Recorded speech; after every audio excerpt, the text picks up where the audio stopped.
En 2020, mientras el mundo vivía una pandemia sin precedentes, un grupo de reporteros se adentró en los hospitales y centros de atención en Colombia, documentando la lucha diaria de los profesionales de la salud para enfrentar el COVID-19 en todo el país. 5 años después, esta serie documental ofrece un espacio para reflexionar sobre las falencias del sistema de salud en su momento, las lecciones aprendidas y los desafíos hacia un sistema de salud preventivo, predictivo y resolutivo.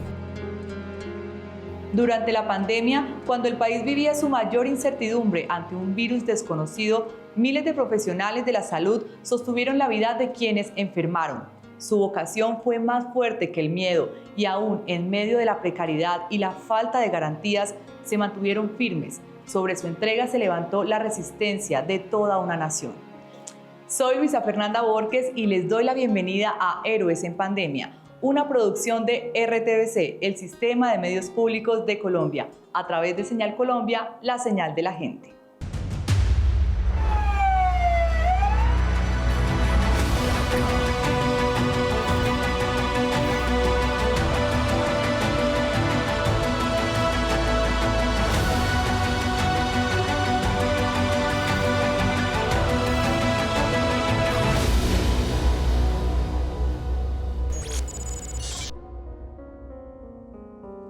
En 2020, Doralia Carrillo era instrumentadora quirúrgica en la Clínica Primavera de Villavicencio. Como tantos profesionales de la salud en Colombia, contrajo COVID-19 mientras cumplía su labor. Al igual que muchos de sus colegas, logró superar la enfermedad y hoy vuelve a compartir su testimonio con nosotros. En este capítulo reviviremos su historia y la de su familia que se mantuvo unida para atravesar los días más duros de la pandemia.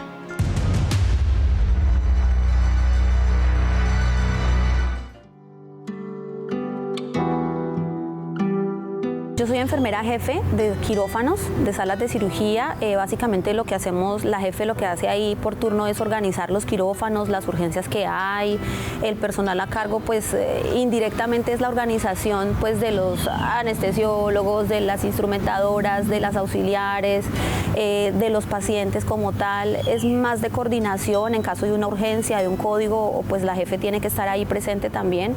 El traslado a los pacientes críticos a la unidad de cuidado intensivo.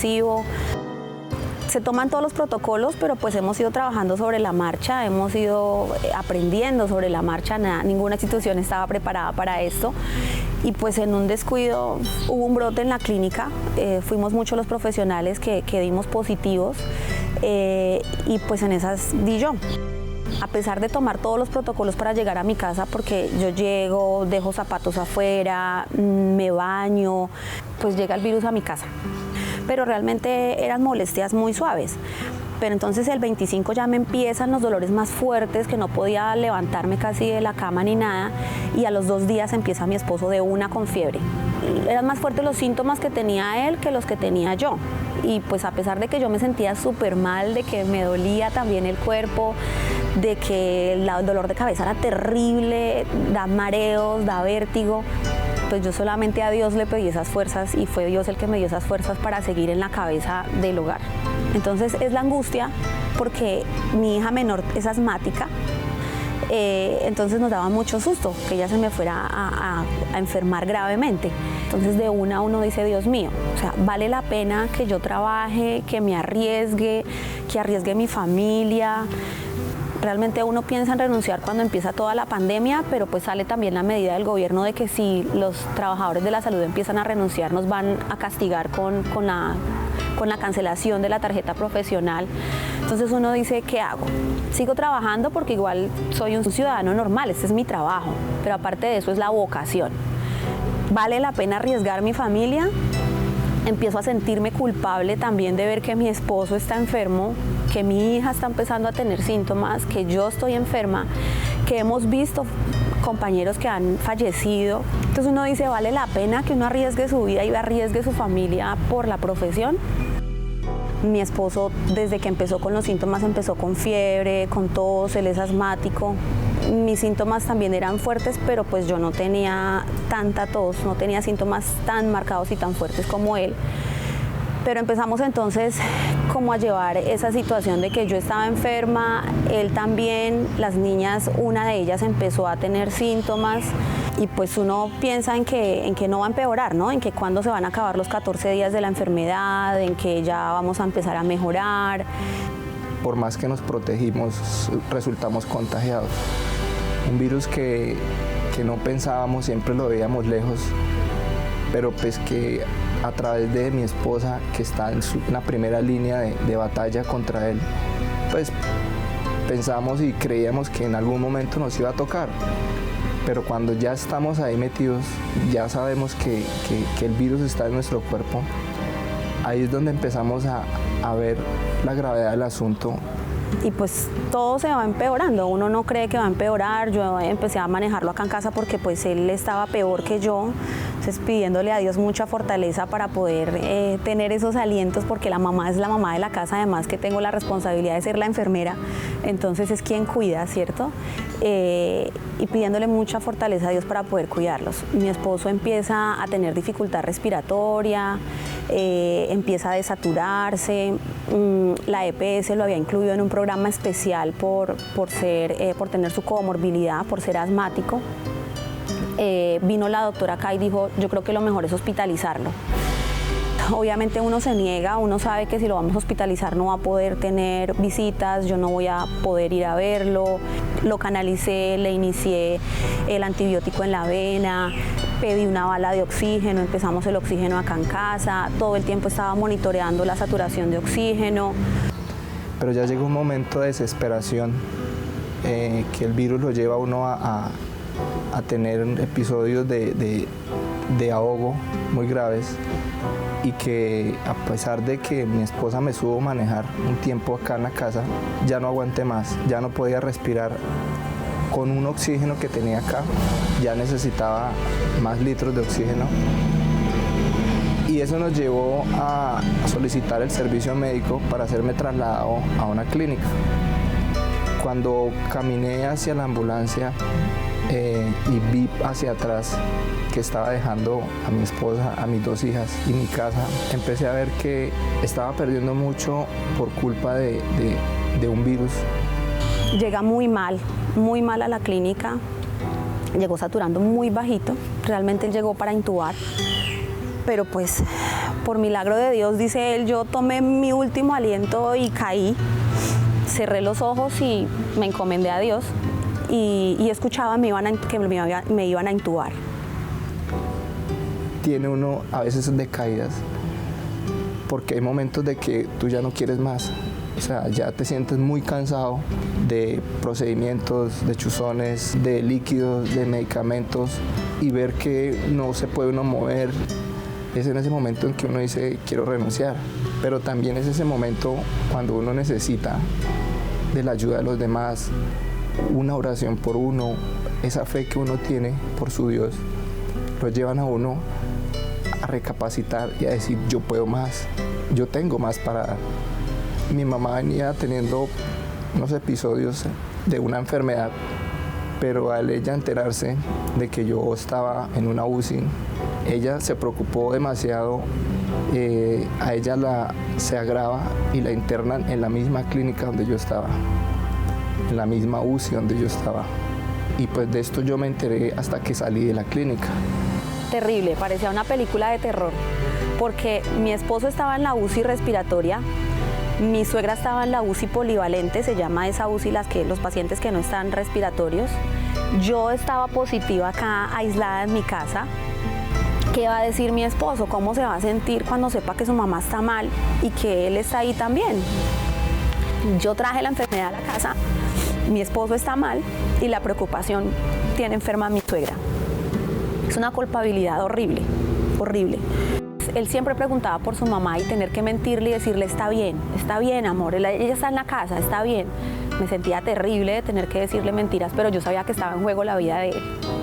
Mi suegra fallece el sábado a las 11:30 de la noche, el 11 de julio. Hasta ese momento mi esposo está estancado. Él no ha tenido ninguna mejoría en ese momento, solamente se ha mantenido estable, y por eso el doctor me dice, me da pena, pero su esposo no va a poder enterarse de nada. en este momento esto no nos ayuda en nada, podemos complicarle la situación a su esposo.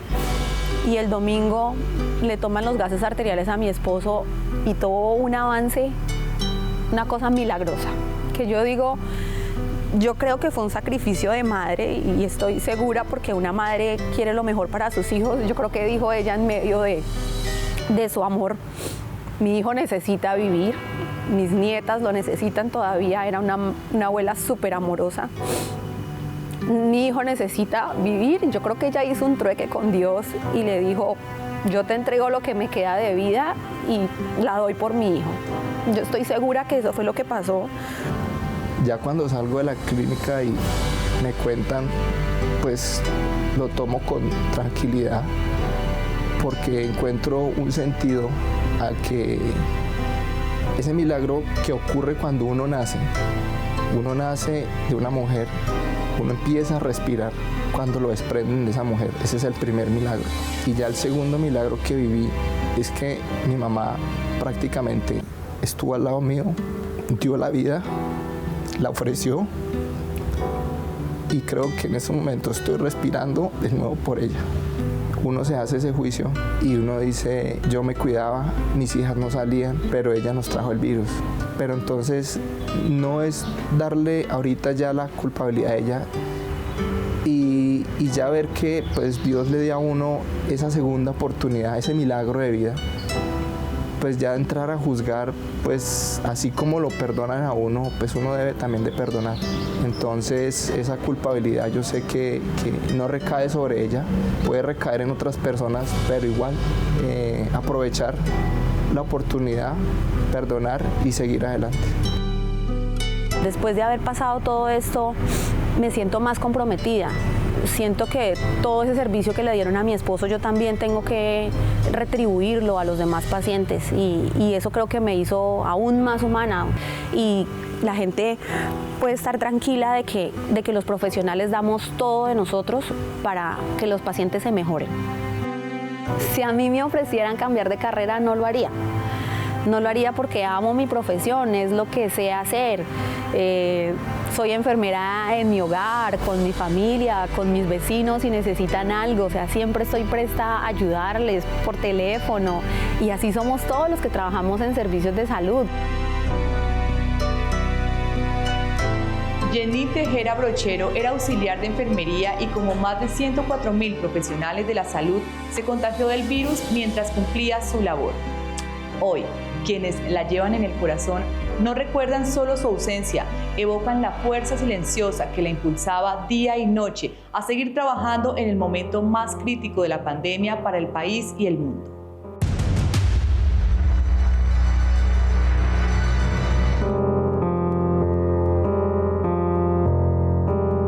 Ella trabajó donde las monjas, cuidando a los niños, la contrataban por 1 o 2 días cuidando niños. Y ella como que de ahí empezó su amor por eso, por la profesión de enfermería. Era de las personas que cuando llegaban al hospital, la gente quería que fuese ella quien las atendiera, por ese don de servicio, por esa calidad humana que la caracterizó, por hacer sus procedimientos de la mejor manera, por ser una enfermera ejemplar. Yo recuerdo de mi hermana cuando cogió lo de la salud y entró en el SENA, tomó eso con mucho amor, con mucho cariño en la carrera, apasionada por su enfermería. Los auxiliares de enfermería y las enfermeras jefes son el apoyo principal del médico. Es el que tiene prácticamente el contacto directo con los pacientes, porque ellos son los que realizan los procedimientos. Ellos son los que están pendientes de cómo evoluciona el paciente y te van informando cualquier cambio que el paciente presenta. Eso es un pilar fundamental en un trabajo, en un hospital, porque siempre son ellas la mano derecha del médico en todos los servicios. Ella y yo empezamos a trabajar en el hospital desde el año 1996. Estábamos las dos en el servicio de urgencias, estábamos empezando. Ella como auxiliar de enfermería y yo como médico, empezamos a hacer los turnos juntos en el servicio de urgencias. Desde ahí empezó nuestra amistad, desde ahí empezó nuestro compañerismo, desde ahí empezó la relación que mantuvimos por siempre. Ella amaba servir a los porteños, prestar sus servicios como enfermera. hasta como de botiquín la cogían porque le decían, Jenny, tienes isodine para curar, Jenny, tienes una pastilla para, Jenny, tienes una inyección, Jenny, tienes la jeringa. O sea, a veces aplicaba la inyección y la jeringa también. Igual servía, si tuvieran o no tuvieran dinero, ella igualmente servía a la persona, regalaba su trabajo. A veces la gente le regalaba lo que era ropita, a veces un mercado, cositas le daba, pero ella nunca dinero recibía.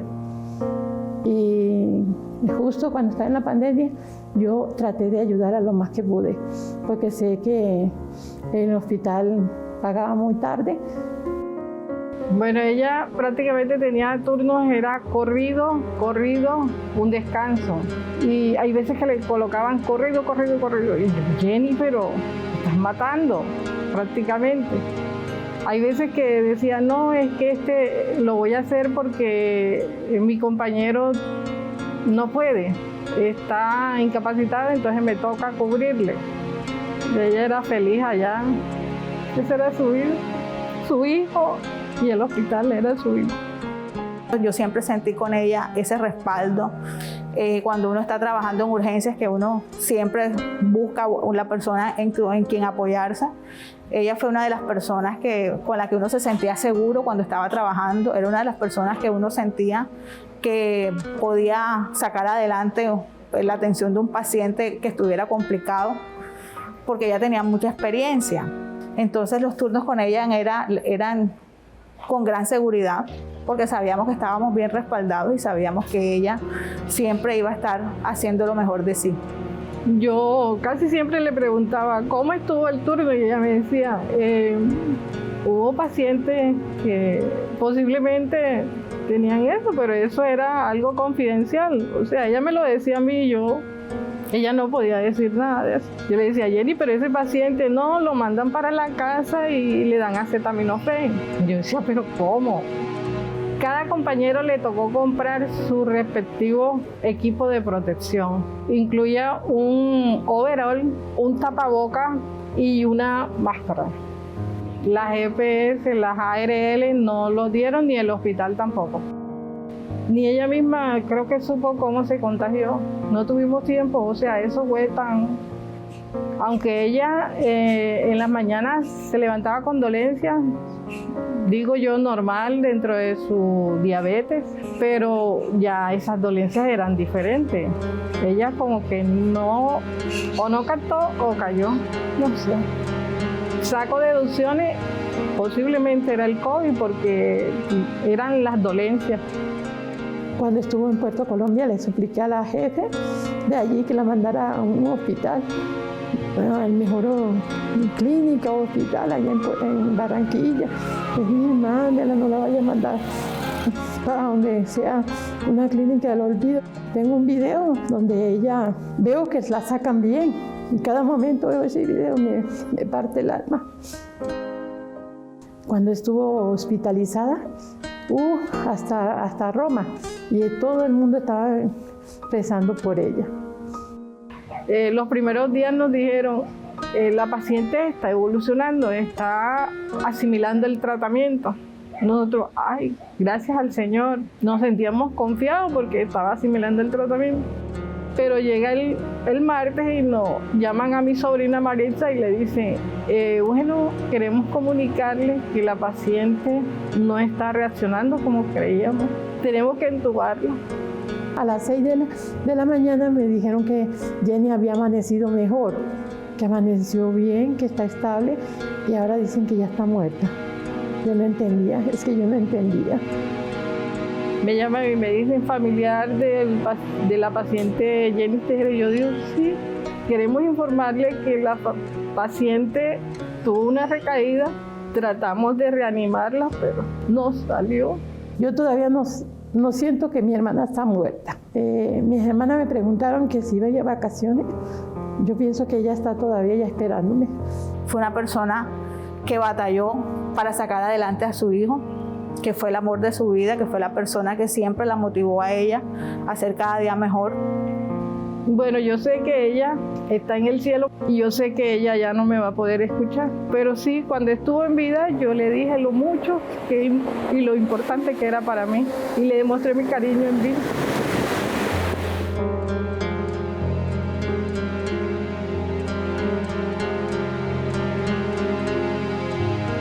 En las regiones, la crisis fue aún más aguda. La ayuda no llegaba, los hospitales colapsaban, la informalidad laboral se agravaba y la respuesta institucional era lenta y desarticulada. La doctora Andrea Vergara, médica e investigadora con formación en Colombia y Estados Unidos, ha dedicado su carrera al estudio del sistema inmune. Su mirada y sus más de 20 años de experiencia científica resultan clave para comprender los desafíos que enfrentó el país a nivel sanitario. Profundamente doloroso ver a tantos colegas sucumbir ante la enfermedad, morir o estar muy enfermos. Estoy casi segura que fue el 25% de la población de médicos o paramédica también que sufrió la enfermedad con una alta letalidad, en gran parte como consecuencia de que el sistema de atención médica no estaba preparado para proteger a su personal de salud. Me pareció tremendamente doloroso observar la reacción de la gente y la prevención contra el personal de salud, incluso gente que amenazaba a los médicos y a las enfermeras en los conjuntos para que se fueran, siendo que ellos eran los que estaban protegiendo y tratando a sus propios familiares. Esto me parece reflejo de grandes falencias en el sistema de salud.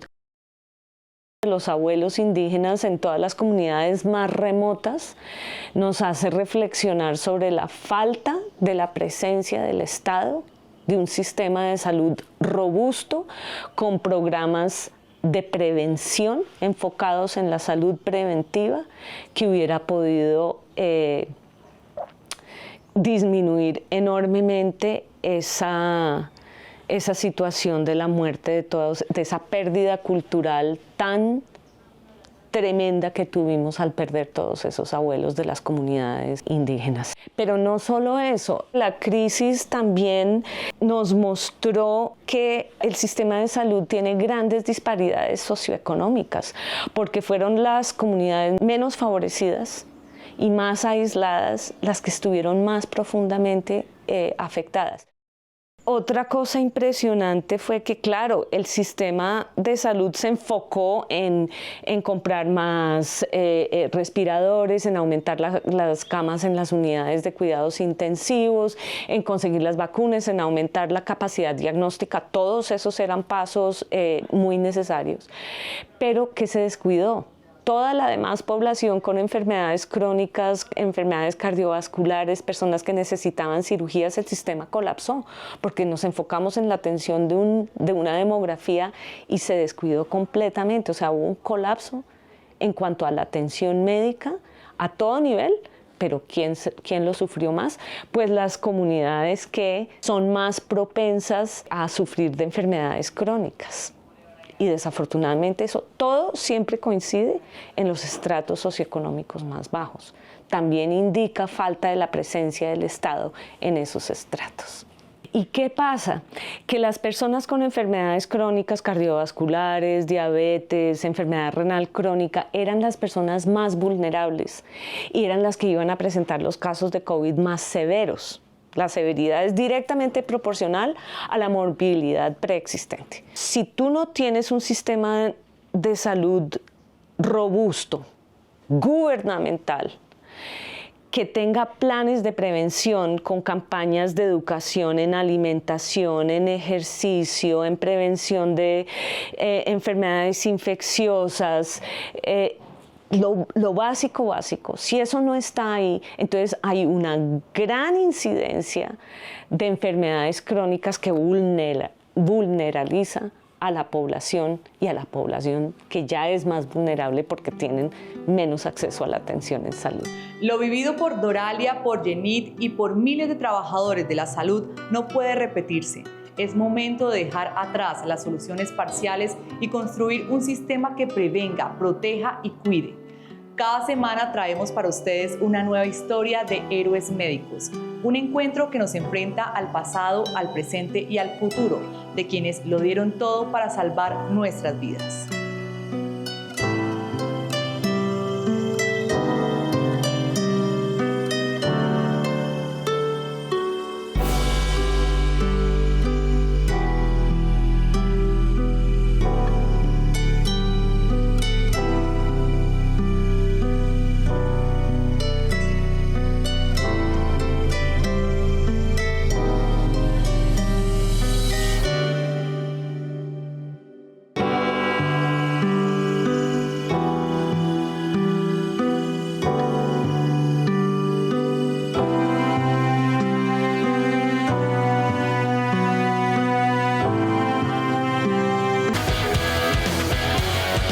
Ministerio TIC.